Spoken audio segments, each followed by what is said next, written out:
Welcome to Talk Dizzy to Me, the show that brings you a comprehensive look into the complex field of dizziness. Now here are your hosts, vestibular physical therapist Dr. Abby Ross and Dr. Danielle Tolman. Welcome back to another episode of Talk Dizzy to Me. My name is Dr. Danielle Tolman. I'm a vestibular physical therapist, and today is the first day, I think, since I've been doing this podcast, I am not joined by my co-host, Dr. Abby Ross, who's also a vestibular physical therapist and neuroclinical specialist. She's a little under the weather, and there was just absolutely no way that we wanted to cancel or reschedule our guest today. I'm very excited to introduce Dr. Christina Geriatric, who is going to talk to us today about all of the awesome things that she's doing in the clinic with research, the great videos that she's putting on Instagram. So, Christina, thank you so much for joining us today. Would you mind giving us a little bit of a background on you and what you do and where you are? Sure. Thanks for having me. Excited to be here. So I am a physical therapist. I'm a NCS, so I specialize in neurologic physical therapy. I graduated from the University of Dayton in 2012, so I've been a PT for a little bit over a decade and really got into neuro initially, and that was my bread and butter. I did 2 years in inpatient rehab at a level 1 trauma center, so got a lot of experience with stroke and brain injury and spinal cord injury and wanted to be able to follow my patients longer than just the 2 or 3 quick weeks. So nearby where I live, there is an outpatient neurologic rehabilitation center, which is a fantastic location, great clinic, lots of good mentorship there. So when I had the opportunity to switch to that setting, I did. And during the hiring process, I was really excited about the neuro piece, and they said, we would love to have you, but you have to do vestibular. And I was like, I am not one that loved vestibular right out of the gate, but I definitely caught the bug as things progressed. So I was kind of forced into the world of vestibular rehab, which is a really good thing. So I was sent to Emory to do their vestibular rehab course, and then shortly after felt the need for more and went to UPMC to do their advanced vestibular course. And so for 8 years following that, I was working in a neurovestibular outpatient clinic doing 50% neuro, 50% vestibular, surrounded by 18 other PTs who were 11 of them had also gone through the same training. So I was in a setting that was really conducive to learning and mentorship, and that really, I think, propelled my knowledge and understanding of seeing some of these complex patients and cases. It also gave me a really nice perspective of the neurologic vestibular crossover, which I find is really hard to separate. If you're a neurologic physical therapist, you're probably a vestibular therapist, whether you want to be or not. So that was a really great experience for me. And then I, in the last couple of years, have been pulled into more of like the academic setting and teaching, and really enjoyed being able to share this knowledge with others and teach other providers and upcoming PT students. And so last year, I started my own clinic to give me a little bit more flexibility on treating patients kind of the way I wanted to treat them. The vestibular patient is special. Sometimes they need more time. They need more communication with me, more connection with me to help progress them. So I started my own vestibular outpatient clinic to do that. And it also allowed me to adjust my schedule a little bit more so that I could continue to teach. So I did that for the last year, and unplanned, kind of surprisingly ended up in a PhD program that started this August. So I'm in my first semester of my PhD at the University of Cincinnati, and then in the clinic part-time. I have so many things to talk to you about today. You wear so many hats. I'm so jealous of your experience and the environments that you've gotten to work in. I love what you're doing, sharing some of that on Instagram, which is one of the first places that I got to see what you were all about and what was going on. And I love the stuff that you share. A lot of your videos, there's a very, very clear sense of that neuro heavy crossover with vestibular therapy. And that's amazing. I think that's so important for a lot of this patient population. And then even just the idea of opening your own clinic to give this patient population a little bit more time and expertise and that extra TLC that they need is amazing. And then on top of that, adding in research and And working with students, it's oh my gosh, it's a vestibular-holic dream. I know, right? It's like you just have to juggle it all, but it's actually working out really well. So happy with all the decisions I've made, just have to keep going. That's awesome. Well, I want to dive into some questions because I think Yeah, there's a lot of really great information here that you have to give to our listeners. sure. So first, let's just start with treatment selection for patients. You go into your eval. What does that look like, and how do you use that eval to create a treatment plan for the person that you're seeing in front of you? Yeah, so at the original clinic I was in for vestibular rehab, I was really spoiled. I had an equa test, I had instrumentized DVA, and I could really, in one session, if I had the time, get all of this really good data on vestibular integration, the VOR. We had 4 sets of goggles, so there were, we had everything. And that really guides what you do. Your evaluation is so crucial in these patients, regardless of the specific vestibular diagnosis. We're very functional based as PTs. And so our vestibular exam really tells us where we're going, what road are we going to go down with each patient. And then when I started my own clinic, I lost all of that because it's expensive, right? But at the same time, it's important to be able to do what we do without it because a lot of practitioners don't have it. And how do we still get the information that we need? So when I started my own clinic, I did, right away purchase goggles because we can't do what we do without them. It's very important.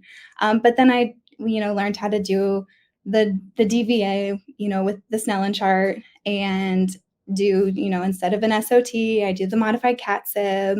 I let the FGA guide me on their dynamic balance. And then I rely heavily on, my ocular motor screen and um, how's their head impulse test, and use all of these components to build that vestibular picture that I was getting maybe a little bit more accurately at my old clinic, but I have found in the last year that I'm still able to provide the same level of intervention with what I'm using.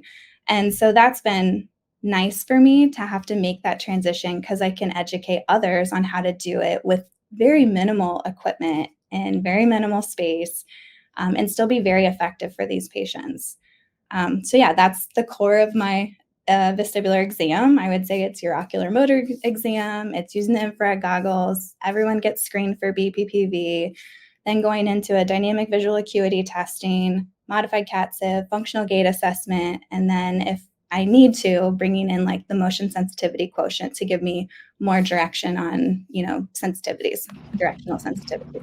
I went through some very similar changes in recent years, leaving a clinic where I had computerized, dynamic posturography. I had goggles, I had an overhead support system, balance shuttles, the whole bit. And I went to a clinic where really didn't have any of that fun stuff except for like an overhead support system. And then we kind of built that up, and then I changed jobs again. And I ended up working out of I think it was 9 foot by 13 foot storage closet in an assisted living facility where I had a table, a set of goggles that I purchased myself, and I made it work. Yeah. And, finding that difference in going from the high tech stuff to having nothing was actually a really big game changer for me and how I evaluated patients, but also made me a stronger clinician and having to get back to the roots and figure things out. But you're absolutely right. Whether you're somebody listening who has everything at your disposal or you're just starting out with nothing, and you're slowly starting to build things up, this is doable. You can still help this patient population. There's ways around it. And I love it. I love hearing that.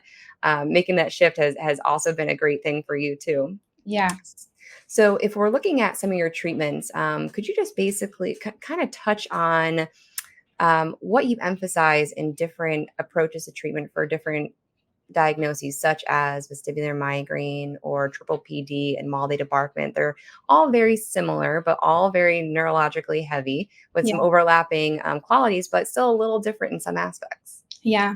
So my treatment is really based on my functional findings during my exam. So every time I do an evaluation component, I'm looking for abnormal findings, but I'm also very keen on asking them, did that make you nauseous? Did that make you dizzy? Or was that, that foggy head feeling that you don't really like?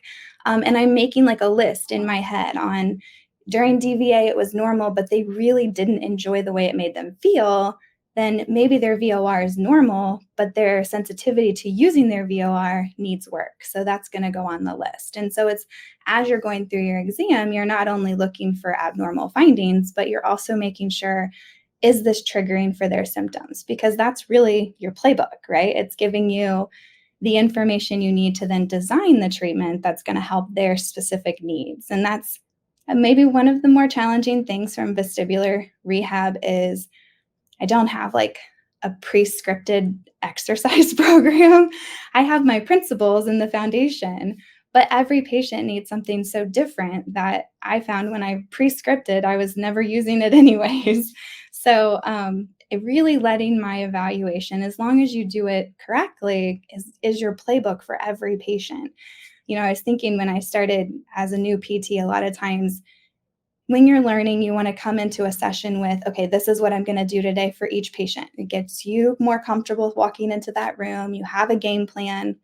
But I can honestly say that I don't have a single thing picked out for any patient that walks in the room until I've talked to them that day. And the question is, okay, what went well this week? Because if you're noticing improvements in X, Y, and Z, then we're heading on the right path, but we're also maybe ready to progress X, Y, and Z to something more challenging. Or what were specific activities this week that triggered your worst dizziness spells? And then that motion or that action, I'm going to break down. Was that more bending over? Was it more up and to the right or up and to the left? And then designing specific exercises that match their movement patterns that are triggering. So I don't really have like go-to exercises. I would say that I'm always breaking down vestibular rehab into 3 categories, and that is gaze stabilization and what they need there, whether it's abnormal or just sensitive. And then it's vestibular integration. So how well are they using their inner ear? And again, maybe their modified CAT-SIB is normal, but when they're standing on foam with their eyes closed, they get that feeling return like, oh, I'm nauseous, I don't like this.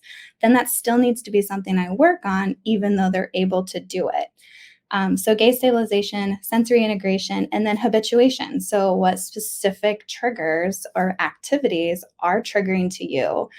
Because that's the type of exercise I need to create for that particular patient.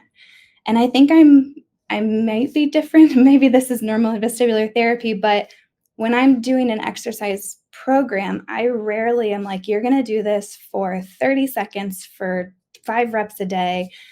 I try and really start my relationships with my patients by teaching them how to be their own vestibular therapist. So instead of a straightforward prescription, it's this is how hard I want you to push yourself. This is the safe zone. This is the make improvement zone. And this is the no-go zone. Because every day they could be changing and they have to know how to adapt that program to match what's going to make them successful and not be a waste of their time or, potentially make things worse. And I think regardless on Meniere's, mal de debarquement, 3PD, hypofunction, that approach is pretty straightforward. It's very similar. Vestibular migraine is an outlier. I definitely do a lot of education differences for vestibular migraine. I was listening to Dr. Madison Oak a couple of weeks ago on her podcast, and she explained vestibular migraine like a cup, and I totally stole that. I love it.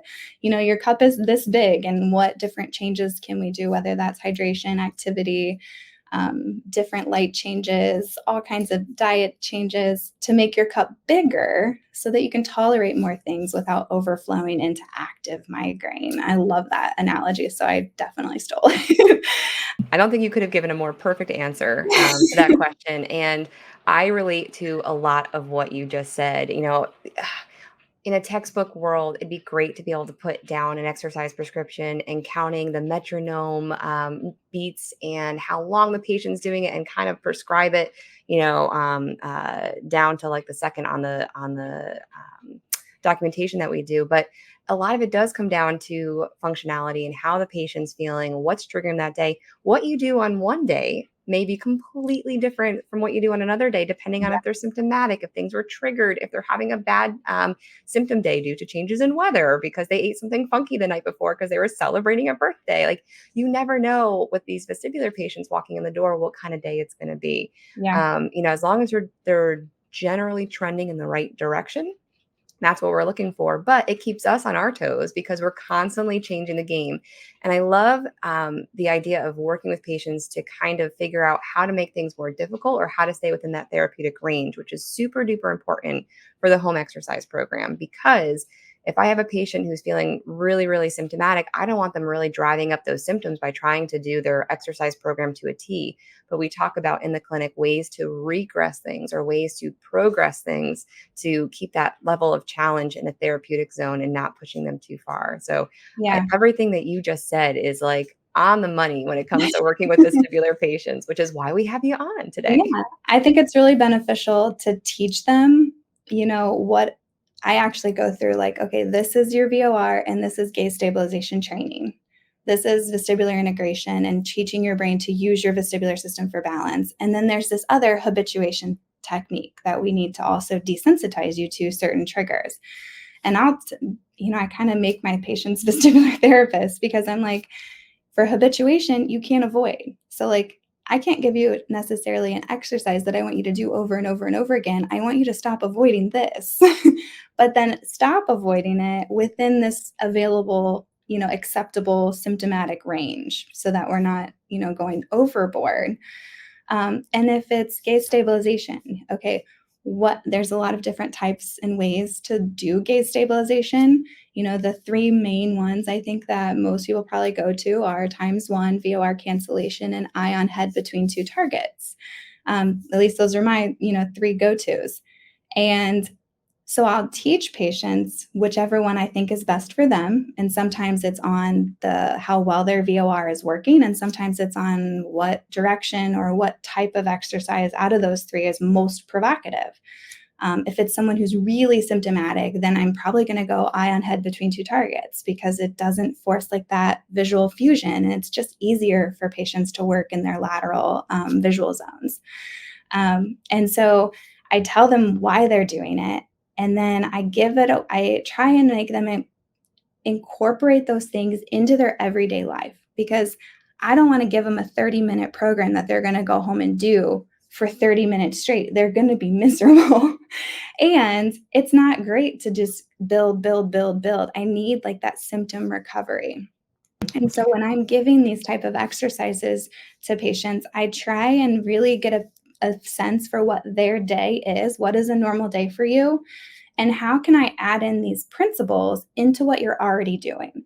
So if you're sitting at the desk at work and, you look up, do you have a plaque on your wall that has letters on it? Find a letter, focus on it. I teach them the importance of having like a true target to focus on. Don't just make it like this oblique object. It needs to be a crisp, clear target. It needs to be smaller, not larger. And you should be able to see it when your head is still. And if that's the case, there's your exercise. Do that for 30 seconds and then take a deep breath and go back into doing what you're doing.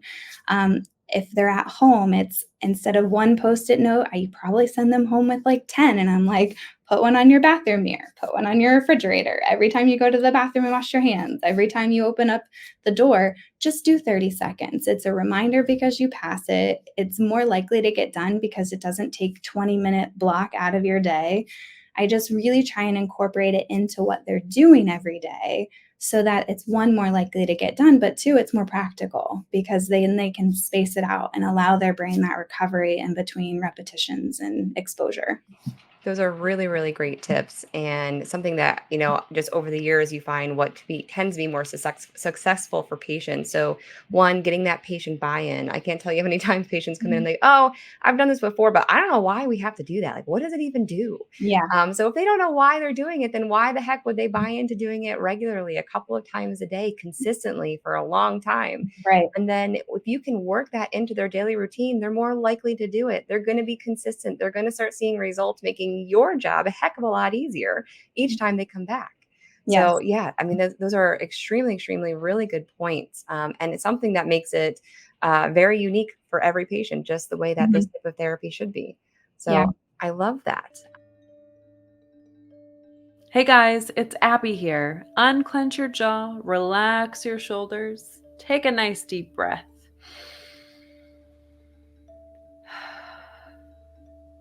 Doesn't that feel better?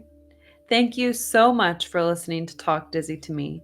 One of our missions here at Balancing Act Rehab is to spread awareness about vestibular dysfunction, and the best way to do that is with your help. We'd be so grateful if you took a moment to subscribe, review, and share our show with someone you think would benefit from hearing our conversations. Let's get back to it.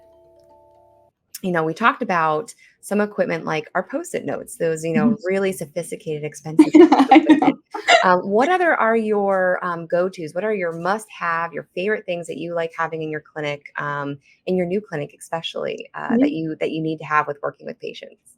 Yeah, so from a treatment standpoint, I keep it simple.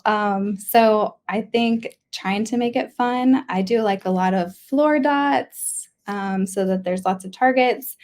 I have like lots of different card games on the walls, Spot It. I think a lot of vestibular therapists love Spot It. We love that. That's Even just my family, we have all the different like Marvel and different types. We love it. Spot It. My patients like it like the first 2 sessions, and then I get those cards out and they're like, "Oh no, you're gonna come again." But there's lots of different sets. I have like a camping set and a Halloween set. Oh, that's But it amazing. it also is a really good screen for cognitive function because I'm surprised at how many patients take longer than I think they should to really find those targets. But anyway, so Spot It, you can put them in different planes. I do a lot of like fun laser games. So I have like the head laser for when I'm doing cervical training and stuff. So I'll just use that in my hand and I'll like walk on the treadmill, find the laser. They're trying to look around the room and find where the laser is on the wall. I have stuff like around my clinics. I'm like, okay, count the number of pictures on the wall or like anything that's, in their visual environment that's going to encourage head movement. They're at the international conference last year. They talked about sometimes maybe treadmill dynamic visual acuity is actually really beneficial versus just doing times one viewing. So I have like fun jokes printed out in different colors and different font sizes that I can put on the treadmill. So as they're walking, they're trying to stabilize their gaze, reading the jokes. They think some are funny, some are not. Just whatever I could find online. Boxing is really, really nice for vestibular. I do a lot of Parkinson's patients, so I have a lot of Parkinson's equipment in the clinic. And I find boxing really beneficial for multiple reasons. So I can change the target zones, whether they're looking up or down or around, based on where I put the mitts that they're trying to hit. But also, these patients, like, they need one aerobic activity, and this gives them that without having to bounce on the treadmill or anything like that with their head too much, like you would if you were jogging. And boxing can be very aerobic, but it's also therapeutic because you get to hit something, I right? can vouch for that. It's amazing. Right? And I mean, having a vestibular dysfunction can be frustrating, and like sometimes they just need to hit something.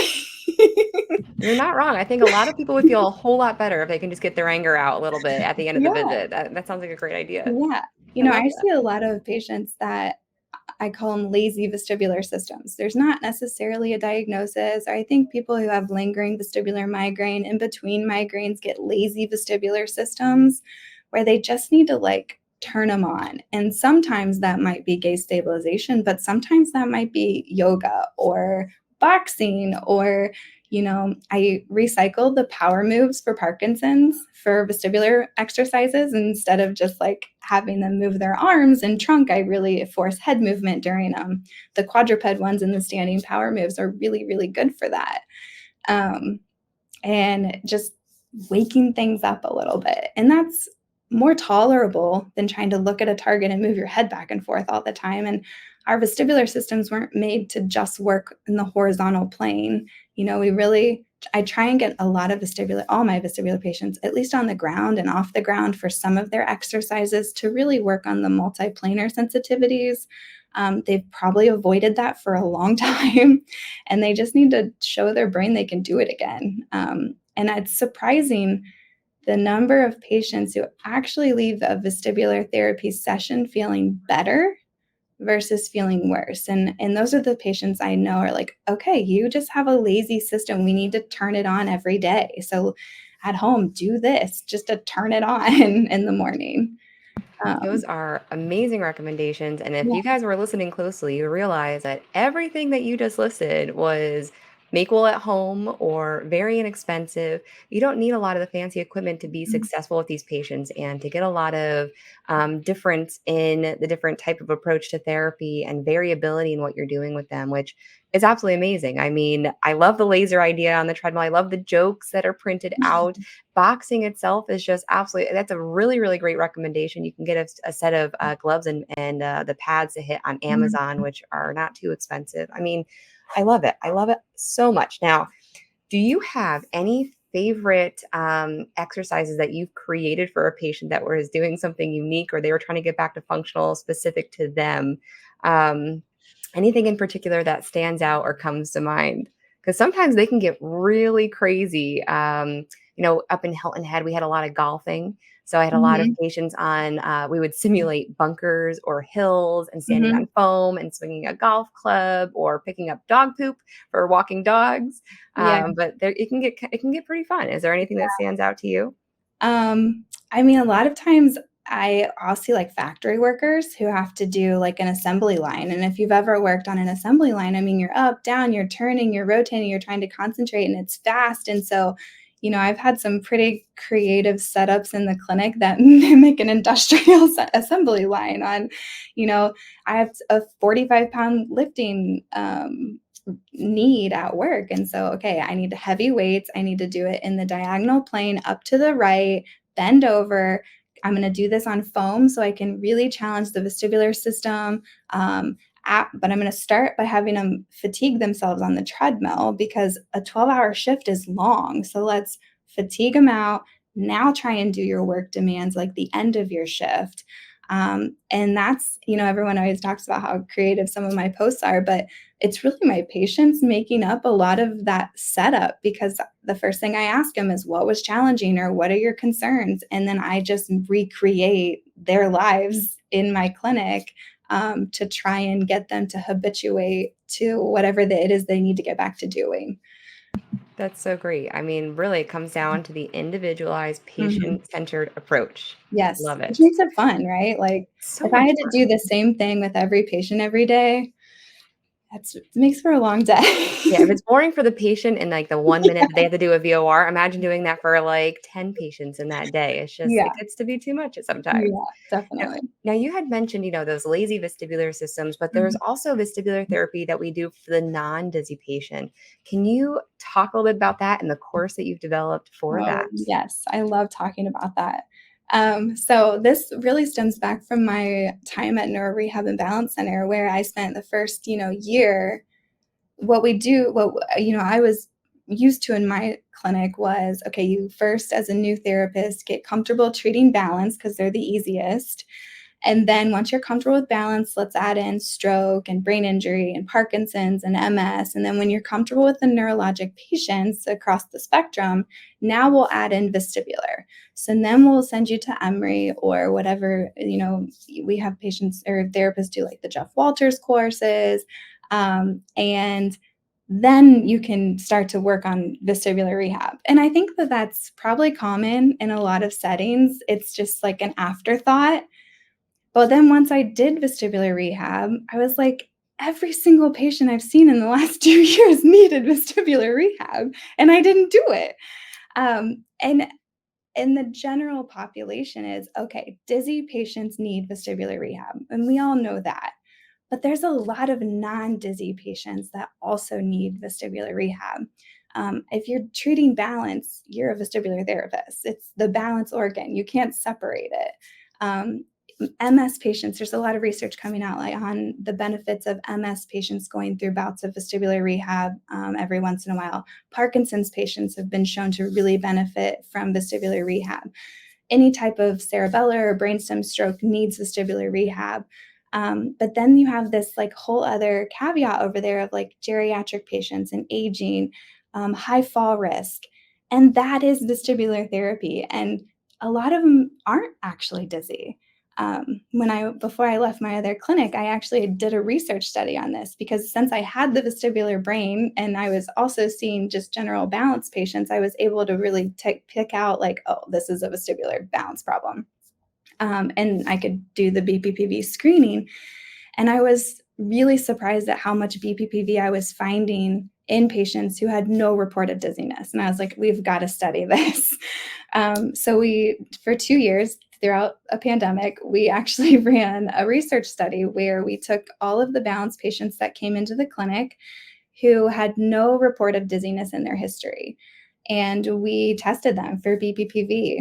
And this is actually going to be a poster at CSM in February, but it's 25% of balance patients without any report of dizziness from their primary care provider or had BPPV. And Isn't so, that mind-blowing? Like, there's another study that's being run right now, and they're finding very similar, very scary, not scary, not very scary. It's actually believable, but very close numbers to what you were just reporting on, and it's mind-blowing. So we've taken that 10% that was initially found in earlier studies, and it's actually a lot more common than we think, just because we weren't looking for it and people that weren't complaining about it. right. It's crazy. And then the barrier is, okay, how do we get PTs to feel more comfortable who are treating general population, balance dysfunction, geriatric populations, home health, skilled nursing facilities? How do we get them to feel comfortable treating and testing for BPPV on the regular? It can't be an afterthought. It needs to just be part of your geriatric evaluation. And through my adventures of, my history, I feel like a lot of the courses out there in vestibular are advanced, or you can't like put your toe into vestibular, right? Like you need a lot of information. And so starting out your 20 hours of CEUs in just to start, I probably completed over 100. I don't even know how many. And so I was like, to just treat a balance patient who is in the geriatric category, what does an eval look like for them? And yes, it'd be great if all PTs understood everything about vestibular. That would be a happy world, right? But that's not practical. And so what do they need to still be effective at understanding the vestibular system? And that's really goes back to what we do as PTs, which is a functional evaluation. So how do you look at VOR? How do you look at sensory integration? How do you test for BPPV? The testing for it's fairly easy. And I think what has thrown my students off in the past from other courses that I've taken is how many ways is there to treat BPPV? Like 30? I don't know. There's so many different ways. It's a little overwhelming. Yeah. And everyone's like, do I go right? Do I go left? Do I go up? Do I go down? I don't know. But when you look at it, the research is showing that like 90% of BPPV is the posterior canal, which is really not too terribly challenging to treat.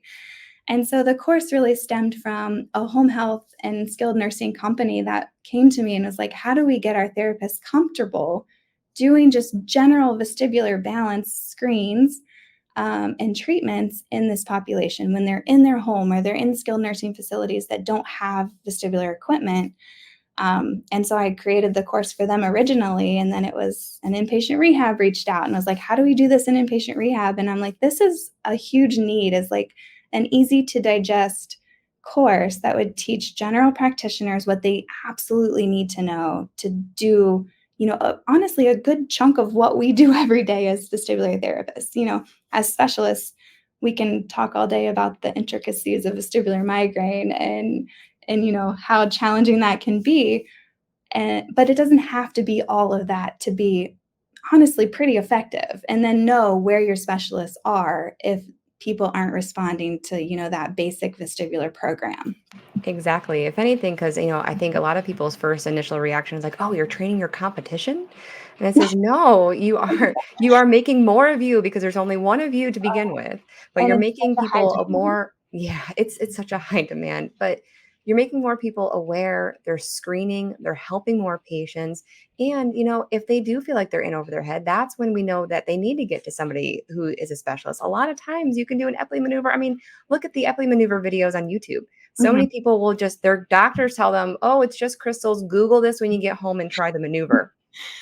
Yeah. Like it's a really, really sad fact about that. But, there's a study that shows that 50% of people people can 50% of the time fix their dizziness by following something on YouTube if they have a good video. Yeah. So like we need to get more training out there, more screening. I think what you've created is amazing. We're going to make sure we link that in the show notes so people have direct access to getting to that and learning from all of your wisdom when it comes to that, because it needs to get out there. People really do need to take that in and learn how to help more people and help us help more people. Yes. Now, something that we've touched on, and I really want to make sure we hammer this home because we get a lot of questions about this for the podcast, is the importance of mentorship and getting in more learning in Con Ed. So could you talk a little bit about more in depth some of these programs? So you spent some time at UPMC with Sue Whitney.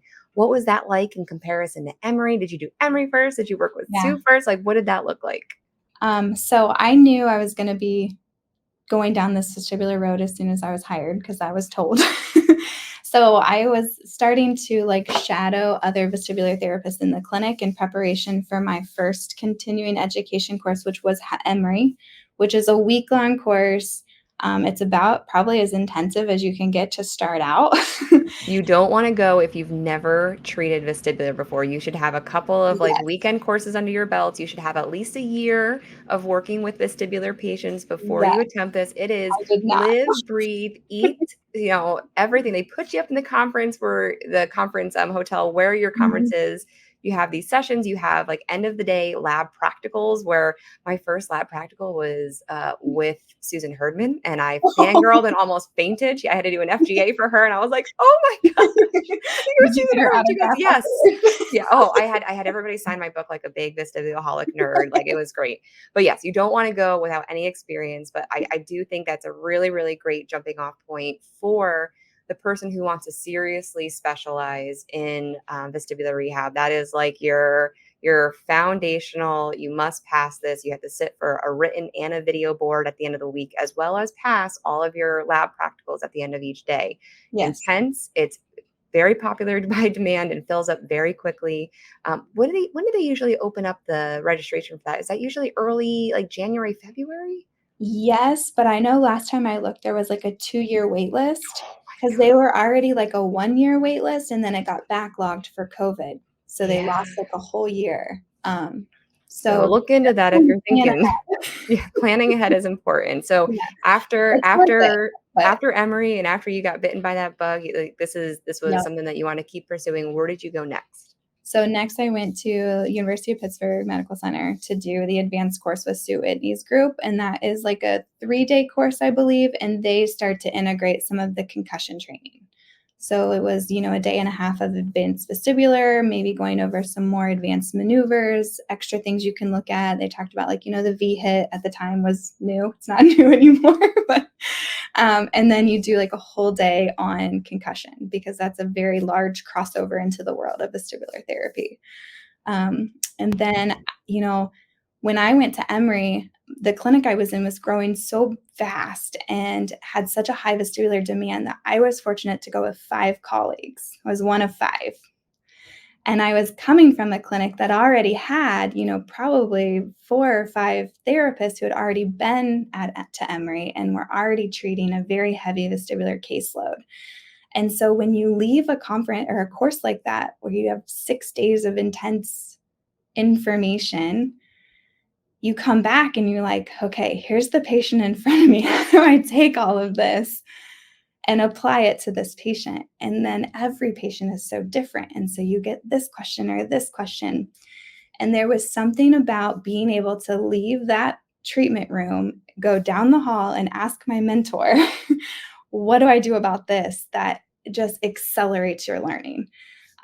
It made every patient I saw that much more helpful to me to build this puzzle, because they're all big pieces. You get lots of pearls and pieces, and how does that all fit together for this patient? And then those same pieces might fit together differently for this patient. And so having people who are used to vestibular to tell me, don't worry so much about that for this kind of diagnosis, or yes, I know your eval is showing you these abnormal findings, but look at the big picture. Smooth pursuit in a 20-year-old better be normal, but smooth pursuit in an 80-year-old might just be abnormal because of their history. And so where do you weight normal, abnormal, and how does this picture look in your evaluation? And then once you feel somewhat confident about your evaluation, now what do I do with it? And then just like you see on Instagram, we all feed on different treatment ideas, but being able to see 11 other vestibular therapists in one big gym, what are they doing for that patient and what's their idea? And it was just like a think tank, I think, for vestibular rehab. And having those people around me gave me so much confidence and a skill set that I couldn't get, I don't think, from just going to a course. Well, that mentorship is so important. I mean, I've been out of school and treating vestibular patients now for going on 10 years, and I still have to call up Jeff Walter sometimes and say, what is going on here? What am I missing? And he'll like point one little thing out, and it's like, light bulb, duh. Yeah. But sometimes you need that. I mean, I was fortunate when I went to the Emory course, I didn't go with anybody in particular, but I found an old classmate from PT school and my PT school neuro teacher were both there in attendance. And thank God I had them because, if you miss something in one of the talks, you want to be able to bounce it off somebody else and get somebody else's notes and just confirm what's going on, because it really will leave you spinning. And then to get back to your clinic and to have somebody to be able to talk to and work through what your evaluations look like, what your treatments look like, should you be looking at things a little bit differently, is hugely, hugely helpful. I'm sure that a lot of people listening, there are a good chunk of them who maybe they're the only PT in the clinic who haphazardly volunteered to go take a BPPV course in a weekend, and they're like vestibular pro for their clinic, and they are probably just overwhelmed. Like once you dip your toe in and you kind of get in the water, you get a little wet, you realize how deep that well is. Yes. And you're like, oh crap. So having, people search people like you out on Instagram, there is so much more today in terms of resources for clinicians getting into vestibular therapy that it's amazing. Like you need to take advantage of everything that you can, all the knowledge that you can, because what we have on social media and YouTube and courses for people like you who are putting their information out there for other clinicians to learn from are invaluable. Yeah. So that is absolutely amazing. Some of those other courses, like Jeff Walter has a series on MedBridge. So does Sue Whitney and Laura Morris and Ann Muka. Like there's so much out there now that didn't exist 10 years ago. I'll tell you that much. Right. So to key into that's huge. And even though I knew a lot of that stuff when I watched those med bridges, it was access. So, you just want to hear like, what's different, what's the same. And they're really good courses. I mean, for being an online platform that was newer a couple years ago, how much can you really learn from that platform? But it's very effective. And, with such a long wait list at other courses, we've actually somewhat transitioned into, okay, let's start here. This is a great foundation. Also just getting together with other vestibuloholics. When Abby and I started Talk Dizzy to Me during right at the beginning of the pandemic, it was more of just a way for an excuse to us to like pick the brains of people in the vestibular world. I mean, we've had Neil Shepard on, we've had Dr. Teixeira on, we just had Dr. Kurthois on, and that episode will appear, or maybe has already been published since when this one comes out. But we talked to the guy that invented the head thrust test. Like, how cool is that? Even just a conversation with Dr. Teixeira, there's these light bulb moments of how we can rephrase things to educate our patients. And then meeting with other physical therapists and vestibuloholics at ICVR, like the International Conference for Vestibular Rehab, or CSM. It's constantly a learning experience, and there's always something new to learn. There's always new research coming out, which is something that we need to just keep continually digesting. I think it makes it so much fun and so exciting to be in this field. Yes. It's a small world, but it's a good world. Yes, small but mighty, just like We're our making vestibular it bigger. system. We're making it a bigger world. I do want to point out, so I'm going to put your Instagram handle on here, the vestibular_neuro_PT for those listening. You need to go check out Christina Garrity and check out what she's doing. If you are a patient in the Ohio area, please check out her website too. That's labyrinthpt.com. You are just a wealth of knowledge. I am so excited that we had you on today, and thank you so much for agreeing to be here. Yeah, thanks for I have a feeling like Abby missed out this episode, so we're gonna have to bring you back and pick your brain a little bit more and Love talk to maybe come some back. more treatment approach because I think some of our clinician listeners might appreciate that. Yes. So thank you so much for coming today. Is there anything else that we can put out there for people to find you or anything else that I didn't hit on quite yet? No, it's funny. I started that Instagram as like an outlet from teaching because I stepped away from teaching when I started my PhD, and I was like, I still want to teach, and so it's so great how social media platforms have really changed the way we learn because people want good information, but they want it easy to digest and they want it quickly and they want it when they want it, and so just social media in general has really, I think, changed the way that we learn and the way that we practice in a good way. So You're not thanks for wrong. sharing those. Appreciate it. No, thank you so much. And for all you guys listening, make sure you check her out and we'll talk to you guys again soon. Thank you.